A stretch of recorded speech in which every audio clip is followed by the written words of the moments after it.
Hi dears, കിരണിൻ്റെയും കല്യാണിയുടെയും ഇന്നത്തെ വിശേഷത്തിലേക്ക് എല്ലാവർക്കും സ്വാഗതം കേട്ടോ. അങ്ങനെ നമ്മുടെ വിക്രവും അതുപോലെ പ്രകാശനും കൂടെ നിന്ന് സംസാരിച്ചുകൊണ്ടിരിക്കുക. ഞാനിവിടെ വന്നിരിക്കുന്നത് എന്തിനാണെന്ന് നിങ്ങൾക്കറിയാവോ? ഞാൻ ആ കല്യാണിയും കാർത്തിയും ഒക്കെ തീർത്തിട്ട് സമാധാനത്തോടു കൂടി ജയിലിലേക്ക് പോകാനാ. ഇനി ഒരിക്കലും ഈ വിക്രത്തിൻ്റെ ജീവിതത്തിൽ ഒരു ഓണമൊന്നും ഉണ്ടാവില്ല. ഞാൻ ആഗ്രഹിക്കുന്നത് അവളുമാരുടെയൊക്കെ കരച്ചില. അവരൊക്കെ ചാവണം. ആ കല്യാണിയൊക്കെ ഉണ്ടല്ലോ, ഞാൻ വേദന അറിയിച്ചേ കൊല്ലുള്ളൂ എന്നൊക്കെ വിക്രം നമ്മുടെ പ്രകാശിനോട് പറയുക. ഇവൻ്റെ സംസാരമൊക്കെ കേട്ട് കഴിഞ്ഞപ്പം പ്രകാശനാണെങ്കിൽ ആലോചിക്കുന്നുണ്ട്, ഈശ്വര, എൻ്റെ പെൺമക്കളെ തൊടാനാണല്ലോ ഇവൻ ഇങ്ങോട്ടേക്ക് കെട്ടിയെടുത്തിട്ടുള്ളത്. എന്തായാലും ഇവൻ്റെ ആഗ്രഹം നടക്കാൻ പോകുന്നില്ല. ഇവനെ ഞാൻ എങ്ങനെയും തടഞ്ഞിരിക്കും. അങ്ങനെ പ്രകാശൻ്റെ മുഖത്ത് നോക്കിയിട്ട് നമ്മുടെ വിക്രം പറയുന്നുണ്ട്, എന്താ ഇയാൾ ഇതിനു വേണ്ടി ആലോചിക്കുന്നത്? ആ രാഹുൽ അങ്കിളിനെ ചതിച്ചത് താനാണോ എന്ന് അങ്കിളിന് നല്ല സംശയമുണ്ട്. എടാ മോനെ, ഞാൻ എന്ത് ചെയ്തു എന്നാണ് ഈ പറയുന്നത്? ഞാനൊരു തെറ്റും ചെയ്തിട്ടില്ല. കിരണിൻ്റെ അച്ഛനെ അമ്മേനെയൊക്കെ അപായപ്പെടുത്താൻ നോക്കിയപ്പം കിരൺ തന്നെയാണ് രാഹുലിനെ അടിച്ചു വീഴ്ത്തിയത്. അതത്ര വലിയ വിശ്വസിക്കാനൊന്നും പറ്റത്തില്ല. എന്തായാലും അതുവരെ നിങ്ങൾ അങ്കിളിൻ്റെ ഒപ്പം ഉണ്ടായിരുന്നല്ലോ. എടാ, അതൊക്കെ സത്യം തന്നെയാണ്. പക്ഷെ ഞാനൊരു തെറ്റും ചെയ്തിട്ടില്ല. എനിക്കറിയില്ല രാഹുൽ എങ്ങനെയാണ് പോലീസ് പിടിച്ചതെന്ന് പോലും. അങ്ങനെ ഇതൊക്കെ കഴിയുമ്പം നമ്മളെ കാണിക്കുന്നത് നമ്മുടെ സേനനും രൂപയും കൂടി സംസാരിച്ചുകൊണ്ടിരിക്കുക. അതെ ചന്ദ്രേട്ട, നിങ്ങൾ എത്രയും പെട്ടെന്ന് മോളെയും മോനെയും വിളിച്ച് കാര്യമായിട്ടൊന്ന് ഗുണദോഷിക്കണം. ഇല്ല ശരിയാവില്ല കേട്ടോ. എങ്ങനെയാ കല്യാണി ഇപ്പോഴും പ്രകാശം പറയുന്നതൊക്കെ വിശ്വസിച്ചേ ഇരിക്കുന്നത്? പരോളിലിറങ്ങിയ വിക്രത്തിനെ ഇറക്കിയത് പ്രകാശനല്ലേ? അങ്ങനെയാണെങ്കിൽ വിക്രവും പ്രകാശനും തമ്മിൽ ഇപ്പോഴും നല്ല അടുപ്പത്തിലാണെന്നല്ലേ വിചാരിക്കേണ്ടത്? എടോ രൂപേ, താൻ പറഞ്ഞതൊക്കെ ശരി തന്നെയാണ്. പക്ഷേ ഉണ്ടല്ലോ, ഇവിടെ ഒരു പ്രശ്നമെന്ന് പറഞ്ഞാൽ നമ്മളെ എന്തിനാ പിന്നെ പ്രകാശൻ അന്ന് സഹായിച്ചത്? ചന്ദ്രേട്ട, അതൊക്കെ അയാളുടെ അടവാണെങ്കിലോ നമുക്ക് പറയാൻ പറ്റുമോ? അപ്പോൾ ഇവരിങ്ങനെ പറഞ്ഞുകൊണ്ട് നിൽക്കുമ്പോഴാണ് യാമിനി അങ്ങോട്ട് വരുന്നത്. എൻ്റെ സേനൻ സാറെ, ഒരു കാരണം വെച്ചാലും പ്രകാശനെ വിശ്വസിക്കരുത്. കല്യാണി മോളാണെങ്കിലോ ഒരു പാവം പിടിച്ച കൊച്ച, അതിനെ എങ്ങനെ വരുതിയിലാക്കണമെന്ന് ഇവന്മാർക്കൊക്കെ അറിയാം. അച്ഛൻ ഇത്രയും കാലവും അകൽച്ച കാണിച്ചുകൊണ്ട് നിന്നതാണല്ലോ. അപ്പോൾ അച്ഛൻ സ്നേഹിച്ചപ്പോൾ കൊച്ചു വിചാരിച്ചിട്ടുണ്ട് അത് സത്യസന്ധമാണെന്ന്. അതാ ഞാനും പറയുന്നത്. എന്തായാലും കിരണിനോടും കല്യാണിയോടും കാര്യമായിട്ട് ചന്ദ്രേട്ടനൊന്നും സംസാരിക്കണമെന്ന്. അങ്ങനെ അതുമൊക്കെ കഴിഞ്ഞു. പിന്നീടാണെങ്കിലോ നമ്മുടെ മനോഹറും അതുപോലെ സരയും കൂടിയുള്ള കറക്കം കാണിക്കുക. കറങ്ങി ഏകദേശം 7 മണിയായിട്ടുണ്ട്. അയ്യോ, സമയം വൈകിയല്ലോ. മനുവേട്ടാ, ഇനി നമുക്ക് വീട്ടിലേക്ക് പോയാലോ? അല്ല സരയും, കുഞ്ഞിന് കളിപ്പാട്ടമൊന്നും വാങ്ങിച്ചിട്ടില്ലല്ലോ. അതിനെന്താ മനുവേട്ടാ, അമേരിക്കയിലേക്ക് പോയി കഴിഞ്ഞാൽ പിന്നെ കൊച്ചിനുള്ള കളിപ്പാട്ടമൊക്കെ അവിടെ നിന്ന് കിട്ടില്ലേ? എന്നാലും നമുക്കിവിടെ ഏതെങ്കിലും ഒരു കടയിൽ കയറാമെന്ന് പറഞ്ഞ് മനോഹർ ഒരു കടയിലേക്ക് പോവുക. അങ്ങനെ അതൊക്കെ കഴിഞ്ഞപ്പോൾ നമ്മുടെ വിക്രം രാജകുമാരനും അതുപോലെ പ്രകാശനും കൂടി ഇരുന്ന് ഭക്ഷണം കഴിച്ചുകൊണ്ടിരിക്കുക. അപ്പോൾ പ്രകാശൻ പറയുന്നുണ്ട്, ഭക്ഷണമൊക്കെ എങ്ങനെയുണ്ട് മോനെ? വലിയ തിരക്കേടൊന്നുമില്ല. അമ്മൂമ്മ ഉണ്ടാക്കുന്ന അത്രയും ടേസ്റ്റൊന്നുമില്ല. പിന്നെ ആ ജയിലിലെ ഭക്ഷണം വെച്ച് നോക്കുമ്പം ഇത് ബെറ്ററാണ്. നിങ്ങളിതൊക്കെ ഉണ്ടാക്കി പഠിച്ചോ എന്ന് ചോദിക്കുമ്പം അതേ മോനെ, നിവർത്തികേട് കൊണ്ട് തട്ടുകടയിൽ ജോലിക്ക് നിൽക്കേണ്ട സാഹചര്യം ഉണ്ടായല്ലോ. ആ സമയത്ത് ഇതൊക്കെ പഠിച്ചു വെച്ചതാ. ഇനി എങ്ങനെയാണ് ജീവിക്കേണ്ടി വരുന്നതെന്ന് പറയാൻ പറ്റില്ലല്ലോ. അതൊക്കെ ശരി തന്നെയാണ്. പക്ഷേ ഞാൻ പറയുന്ന കാര്യങ്ങൾ അത് അങ്ങോട്ടോ ഇങ്ങോട്ടോ മാറിക്കഴിഞ്ഞാൽ അപ്പം അറിയാം ഈ വിക്രം ആരാണെന്ന്. എനിക്കിപ്പോൾ പഴയതുപോലെ ആരോടും ഒരു സെൻറ്റിമെൻസും ഇല്ല. ഞാൻ ഇനിയുണ്ടല്ലോ എൻ്റെ ലക്ഷ്യങ്ങൾ സാധിച്ചിട്ട് തിരികെ ജയിലിലേക്ക് പോവുകയുള്ളൂ എന്നൊക്കെ വിക്രം പറയുക. അപ്പോഴും പ്രകാശൻ്റെ മുഖത്തെ ഭാവമാറ്റങ്ങൾ വിക്രം ശ്രദ്ധിക്കുന്നൊക്കെയുണ്ട്. വിക്രം ചോദിക്കുന്നുമുണ്ട്, അല്ല എന്താണ് തൻ്റെ മുഖത്തൊരു മാറ്റം? കൂടെ നിന്ന് എന്നെ ചതിക്കാനാണ് തൻ്റെ ഭാവമെങ്കിലുണ്ടല്ലോ, ഈ വിക്രം ആരാണെന്നുള്ളത് താൻ മനസ്സിലാക്കും. അങ്കിളിനെ പറ്റിച്ചതൊന്നും ഞാൻ മറന്നിട്ടൊന്നുമില്ല. എന്തായാലും അതിനൊക്കെ പിന്നിൽ താനാണ് എന്ന് തെളിഞ്ഞാൽ, തൻ്റെ പെൺമക്കളെ താൻ സ്നേഹിക്കുന്നുണ്ട് എന്ന് മനസ്സിലാക്കി കഴിഞ്ഞാൽ പിന്നെ ഈ വിക്രം ഉണ്ടല്ലോ, താൻ ഈ ഉണ്ടാക്കി വെച്ചിരിക്കുന്ന സാധനങ്ങൾ തൻ്റെ മുഖത്തേക്ക് വലിച്ചെറിയടോ. ചൂടുള്ള കറിയെടുത്ത് തൻ്റെ മുഖത്തൊഴിക്കുമെന്നൊക്കെ വിക്രം ഇങ്ങനെ ഭീഷണിപ്പെടുത്തുക. എന്താ മോനെ നീ ഇങ്ങനെയൊക്കെ പറയുന്നത്? അച്ഛൻ നിന്നോട് അങ്ങനെയൊക്കെ കാണിക്കുമോ? ഈ ഭൂമിയിൽ മറ്റാരെക്കാട്ടിലും ഞാൻ സ്നേഹിക്കുന്നത് നിന്നെയാണെന്ന് നിനക്കറിയത്തില്ലേ? അങ്ങനെയാണെന്നൊക്കെയാണ് എൻ്റെ ഒരു വിശ്വാസം. പക്ഷേ എനിക്കാരോടും ഒരു സ്നേഹമോ സഹതാപമോ ഒന്നും തന്നെയില്ല. അവളുണ്ടല്ലോ ആ കല്യാണി, അവൾ വേദന അറിഞ്ഞ് മരിക്കണം. അവൾ എൻ്റെ കൺമുന്നിൽ കിടന്ന് പെടയുന്ന കാഴ്ച അതെനിക്ക് കാണണമെന്നൊക്കെ വിക്രം പറയുമ്പോൾ പ്രകാശന് നല്ല ദേഷ്യം വരുന്നുണ്ട്. നീ ഒരിക്കലും എൻ്റെ പെൺമക്കളെ നീ തൊടില്ലടാ എന്നൊക്കെ ഇയാൾ ഇങ്ങനെ ആലോചിച്ചുകൊണ്ടിരിക്കുക. അയാൾ പിന്നെ ആലോചിക്കാൻ തുടങ്ങിയല്ലോ.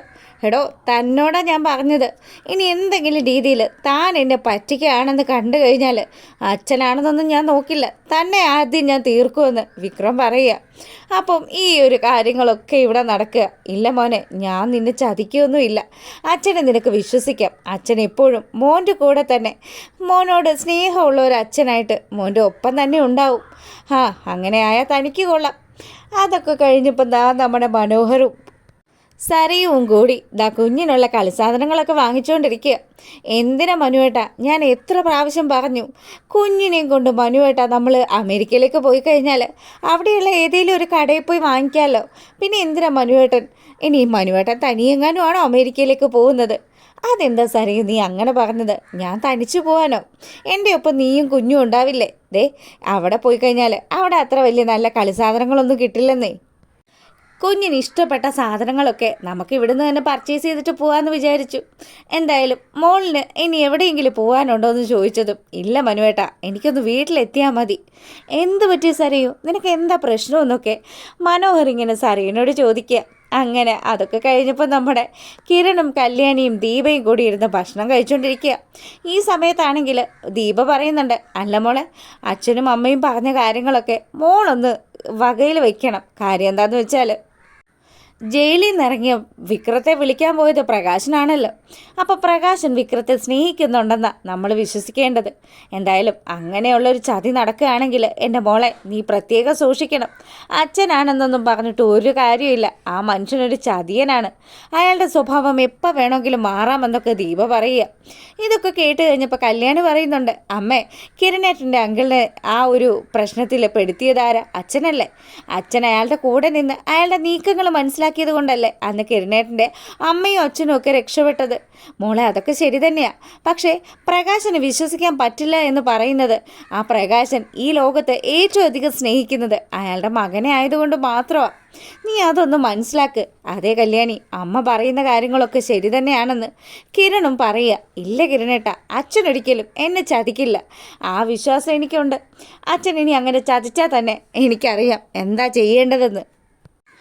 പിന്നീട് നമ്മുടെ മനോഹർ വാങ്ങിക്കൊണ്ടുവന്ന കളിസാധനങ്ങളൊക്കെ വെച്ച് കുഞ്ഞിനെ കളിപ്പിച്ചുകൊണ്ടിരിക്കുക. അതുമൊക്കെ കണ്ടുകൊണ്ട് നമ്മുടെ സരയു പുറകിൽ വന്ന് നിൽക്കുക. ദുഷ്ടൻ ആ കുഞ്ഞിനെ ഇട്ടിട്ട് പോകുന്നതിന് മുന്നേ ആ കുഞ്ഞിൻ്റെ മനസ്സിലേക്ക് ഉള്ള ആഗ്രഹങ്ങൾ മുഴുവനും വെതറുകയാണല്ലോ. ഇവനെ കണ്ടില്ലെങ്കിൽ ഇനി എൻ്റെ കുഞ്ഞ് സങ്കടപ്പെടുമല്ലോ. ദൈവമേ, ഇവനെ എന്താ ചെയ്യേണ്ടത്? ഇവനെ പോലെയുള്ള ഒരുത്തൻ എൻ്റെ ജീവിതത്തിൽ വന്ന് കയറിയല്ലോ എന്നൊക്കെ ആലോചിച്ച് അങ്ങ് ചെല്ലുക. എന്താ സരയു ഇത്? നീ എന്തീ കാണിക്കുന്നത്? നീ എന്തിനീ കളിസാധനം വാങ്ങിച്ചതെന്നൊക്കെ മനോഹർ സരയിനോട് ചോദിച്ചപ്പം, അതേ മനുവേട്ട, എന്തിനാ മനുവേട്ട ഇങ്ങനെ കുഞ്ഞിനെ കളിപ്പിക്കുന്നത്? അതെ, കൊച്ചിനെ പിന്നെ ഞാനല്ലാതെ ആര് കളിപ്പിക്കാനാ? എന്നാലും മനുവേട്ടന് എന്തെങ്കിലും ആവശ്യത്തിന് പുറത്തേക്ക് പോയാലേ എൻ്റെ കുഞ്ഞിന് വിഷമാവില്ലേ അത്? അന്ന് വെച്ച് കുഞ്ഞിനെ കൊഞ്ചിക്കാതിരിക്കാൻ പറ്റുമോ സരയൂ എന്ന് മനോഹരൻ ചോദിക്കുക.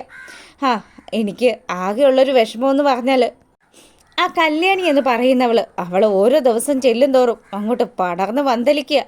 എൻ്റെ സരയു, നീ എന്തിനാ അതിനൊക്കെ ഓർത്ത് വിഷമിക്കുന്നത്? നിൻ്റെ ജീവിതത്തിലും ഒരുപാട് നല്ല കാര്യങ്ങൾ സംഭവിക്കുന്നില്ലേ? അതേടാ, എൻ്റെ ജീവിതത്തിൽ നല്ല കാര്യങ്ങളാണ് സംഭവിച്ചുകൊണ്ടിരിക്കുന്നത്. എൻ്റെ ജീവിതത്തിൽ ഏറ്റവും വലിയ ശാപമാടാ നീ എന്നൊക്കെ സരയു ഇങ്ങനെ ആലോചിക്കുക. ചേടാ, അവൾ വീണ്ടും ആലോചന തുടങ്ങിയല്ലോ. അങ്ങനെ സംസാരിച്ചു കൊണ്ട് നിൽക്കുമ്പോഴാണ് നമ്മുടെ മറിയത്തിൻ്റെ കോള് വരുന്നത്. അത് വന്നപ്പോൾ തന്നെ മനോഹർ പരുങ്ങാനും തുടങ്ങി. ആരാ മനുവേട്ട വിളിച്ചതെന്ന് അവൾ ചോദിച്ചതും, അതെ, എൻ്റെ ഒരു ക്ലയൻറ്റാണ്, ഞാനിപ്പോൾ വരാട്ടോ എന്നും പറഞ്ഞ് മനോഹർ ഫോണും കൊണ്ട് സൈലൻ്റായിട്ട് അവിടുന്ന് മുങ്ങി. അതിനുശേഷം അപ്പുറം മാറി നിന്ന് മറിയത്തോട് സംസാരിക്കുക. അതെ, എൻ്റെ ആ പെങ്ങന്മാർ എൻ്റെ പറ്റ തന്നെ നിൽക്കുന്നുണ്ട്. അവരൊക്കെ നിന്നതുകൊണ്ടാണ് ഞാൻ ഇങ്ങ് മാറി നിന്ന് സംസാരിക്കുക. പറയും മോളെ, എന്താ? അതെ, എപ്പോഴാണ് ഇറങ്ങുന്നത്? അതൊക്കെ അറിയാൻ വേണ്ടിയിട്ടാണ് ഞാൻ വിളിച്ചത്. ഞാൻ വെളുപ്പിന് 4 മണിയാകുമ്പോൾ ഇറങ്ങുമെന്നേ. ഇതുമൊക്കെ കേട്ടുകൊണ്ട് നമ്മുടെ സരയു അവിടെ നിൽക്കുക. ഒരു നിമിഷം കൊണ്ട് അവൻ എത്ര പെട്ടെന്ന് അച്ഛനിൽ നിന്നും കാമുകനിലേക്ക് ഡൈവേർട്ടായത്. ഇവനെ പോലൊരു കള്ളനെ നിന്നെ വിടാടാ ഞാൻ. നിന്നെ ഞാനിട്ട് വട്ടം കറക്കി ഇരിക്കുമെന്നൊക്കെ സരയു ഇങ്ങനെ ആലോചിച്ചുകൊണ്ട് നിൽക്കുക. ആ ഒരു സീനൊക്കെ കഴിയുമ്പോഴാണെങ്കിലോ നമ്മുടെ വിക്രം ഭക്ഷണമൊക്കെ അടിച്ചു കയറ്റി നല്ല സുന്ദരമായിട്ട് കിടന്നുറങ്ങുക. വിക്രത്തെ നോക്കിക്കൊണ്ട് രൂക്ഷമായിട്ട് നമ്മുടെ പ്രകാശൻ വിക്രത്തിൻ്റെ അരികിൽ ഇങ്ങനെ നിൽക്കുന്നു. ഇവനെ തിന്നണോ അതോ കൊല്ലണോ വളർത്തണോ എന്നുള്ള രീതിയിൽ പ്രകാശൻ ഇങ്ങനെ നിൽക്കുന്നത് കാണിച്ചുകൊണ്ടാട്ടോ ഇന്നത്തെ നമ്മുടെ മൗനരാഗത്തിൻ്റെ വിശേഷം അവസാനിക്കുന്നത്. അപ്പോൾ വൈകുന്നേരം ഒരു 10 മണിക്കുള്ളിൽ നമ്മൾ പ്രൊമോ വീഡിയോ ഇടുന്നതായിരിക്കും. എനിക്ക് ചെറിയ പ്രശ്നങ്ങൾ തൊണ്ടവേദനയൊക്കെ ഉണ്ടായിരുന്നുകൊണ്ടാട്ടോ വീഡിയോ ഇടാതിരുന്നത്. എല്ലാവരും ഒന്ന് സഹകരിക്കുക. എല്ലാവർക്കും നല്ലൊരു ദിവസം ആശംസിക്കുകയാണ്. അപ്പോൾ ഓക്കെ, താങ്ക്